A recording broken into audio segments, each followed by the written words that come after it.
तू ही तो अंत में तू ही तो गुण की खान, संत मुनि जन रट रहे तो धर्मालिक तेरा ध्यान।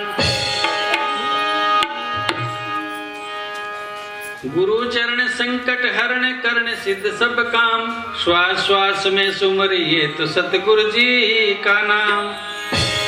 संसर रूप धरे मस्ताना तो संसर में तेरा वास, हाथ जोड़ विनती करे सतगुरु तेरा दास।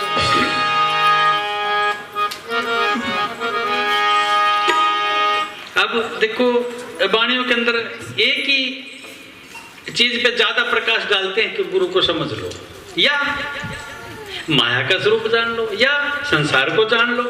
संसार को जान लिया तब भी आप गुरु से जुड़ जाओगे, माया को जान लिया तब भी आप जुड़ जाओगे, और गुरु को जान लिया फिर तो बाकी कुछ बचता ही नहीं।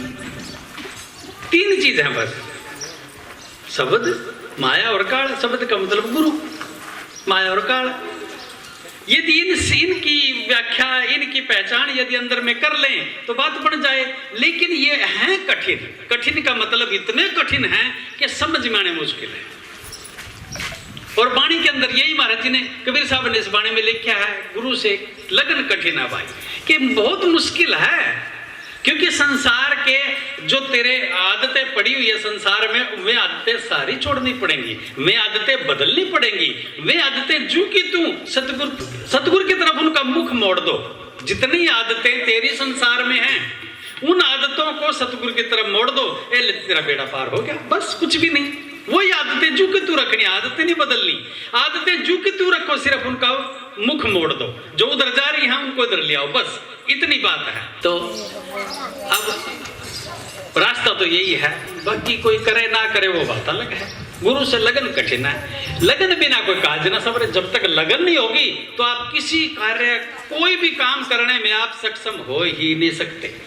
जब तक जिस काम के प्रति आपकी लगन ना हो, आप नहीं कर सकेंगे। पूरे जीवन असफल रहेंगे, निष्फल रहेंगे, काम नहीं कर पाएंगे। जैसे पपीहा, प्यासा बूंद का प्यू प्यू रटलाए पपीहा, एक पक्षी है छोटा सा। अब सिर्फ बारिश का पानी पीता है, नीचे से पानी नहीं पीता वो। अब कई बार उसकी मौत हो जाती है। वो ये नहीं है कि मैंने इंतजार कर लिया अब तुम्हें पानी बाहर से पी लो, नहीं पिएगा, मर जाएगा। प्राण त्याग देता है। तजे प्राण प्यासे प्राण तड़फ दिन राती और नीर न भाई। प्यास से प्राण निकल जाएंगे लेकिन बाहर से नीर नहीं पिएगा, पानी नहीं पिएगा। दूसरा, मिर्गा, जैसे मिर्गा शब्द से नहीं शब्द सुनन को जाई। मृग एक धुन आती है, कुछ शिकारी जानते हैं उस धुन को, जिस धुन को सुन के मृग उसके करीब आ जाता है। अब वो उसका आदि है। मृग का शब्द के प्रति प्रेम है, इतना प्रेम है यदि वो सुन जाए वो स्वयं को भूल जाता है। ये प्रेम है मृग का। अब उस प्रेम के कारण अब शिकार उसको फांस के और फिर काट देता है, खत्म कर देता, मार देता है। वो मर जाएगा लेकिन उस शब्द की प्रीत को नहीं छोड़ेगा, शब्द के साथ जुड़े रहेगा।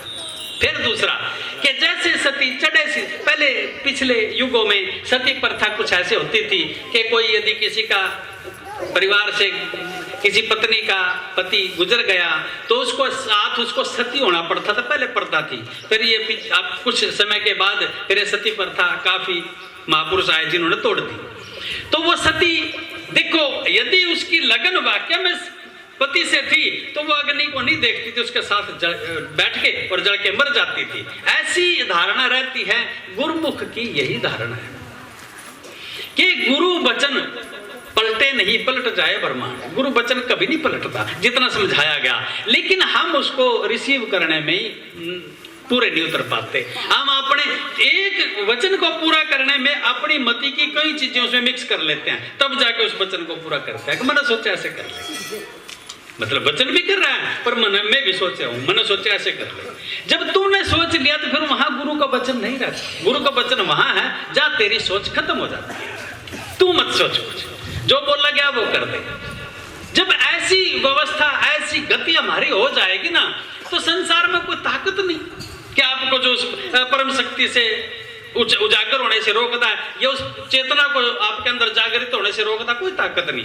चेतना जागृत जब भी होती है जब हमारी लगन किसी चेतना के प्रति जागृत हो। हमारी लगन चेतना के प्रति जागृत होनी चाहिए, फिर चेतन हो जाएगी। यदि लगन हमारी अचेत की तरफ चली गई तो हम तो पहले अचेत पड़े और हमारा नाश हो जाएगा। देखो, बुझा हुआ दीवा कभी जागृति नहीं ला सकता, बुझा हुआ दीवा जागृति नहीं ला सकता, जगा हुआ दीवा जागृति ला सका।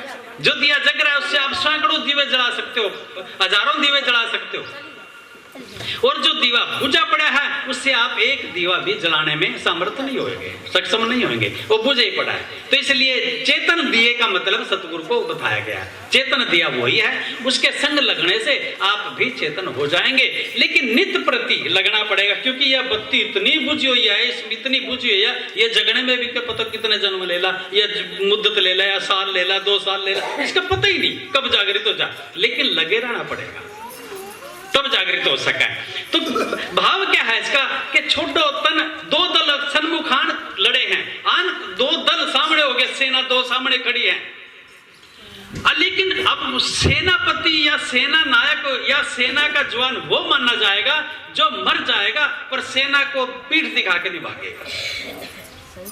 2 दल सन्मुखान खड़े हैं, सूरा ले चढ़ाई, सूरा का मतलब सूरमा है ना, वो पहली तलवार मारेगा जाकर के, चाहे मरो चाहे जियो, वो परवाह नहीं है उसने मरने की, इसलिए पहली वार करेगा जाकर के, वही सूरमा है। ठीक है, कट कट अंग गिरे धरनी पर, अब चाहे उसके एक एक अंग कट कट के पृथ्वी पे गिर जाएं, एक एक अंग पृथ्वी पे गिर जाए, लेकिन वो छोड़ के भागेगा नहीं, मर जाएगा। यही गति गुरुमुख आदमी की है, पर गुरुमुख भाई वो विरला कोई मुश्किल से ढूंढने से पावा। क्यों कि गुरु की बात को मान ले, वही तो गुरुमुख है। जो अपनी बात बीच में रख ले वो गुरुमुख नहीं है। छोड़ो तन अपने की आशा, निर्भय हो गुण गाई, कह कबीर सुनो रे साधो, ये ना तो विरथा जन्म गवाई। कि अपने तन की देख, तन तो वैसे भी नाश होना, वैसे भी नाश होना। तो देखो, यदि इस तन मन को हम यदि सतगुरु के अर्पण कर दें तो भाई साहब जागृति हो जा। यही तन मन तुम संसार के अर्पण करोगे तो फिर क्या करेगा संसार? तुमने लूट भी लेगा, तुमने चूट भी लेगा, और तुमने फिर भी अग्नि के हवाले कर देगा। खरा कल्याण होने वाला नहीं है, जागृति चेतना नहीं आएगी।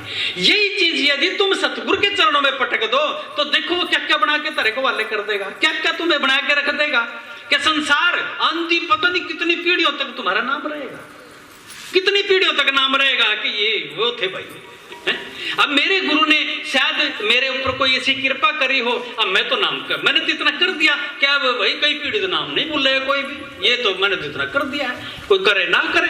लेकिन कोई ऐसा हो कि हमारे गुरु का नाम इससे भी हाई लेवल पे लेके जावा, तभी तो बात बनेगी, नहीं तो हम किसी काम के भी नहीं, बेकार हो गए सारे के सारे। ठीक है, तो भाई सत्संग की आधी घड़ी और तब के बरस 50। ठीक है भाई, तब करने से तो 50 साल, तब करने से तो आधी घड़ी सत्संग में बैठ जाओ। ये पूजा पाठ उसमें कुछ नहीं मिलना, कुछ भी नहीं मिलना। सत्संग के अंदर आपको सब कुछ मिलेगा, क्योंकि वहां आपको बात करने का समय मिल रहा है, बात करने का, कि आप एक दूसरे से बात कर सको। मूर्ति से आप बात नहीं कर सकते, आप अपनी मर्जी करोगे।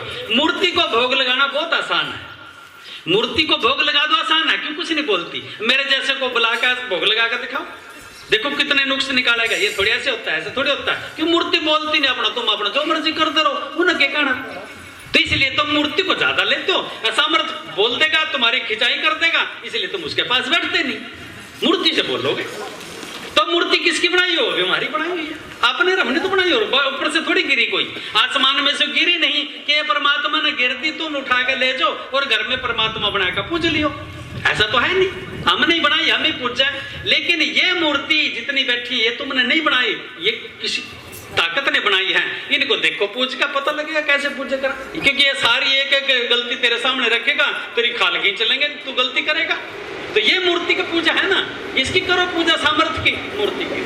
ठीक है, तो आज के सत्संग इतना ही बतेरा, और अगले महीना फिर देखेंगे।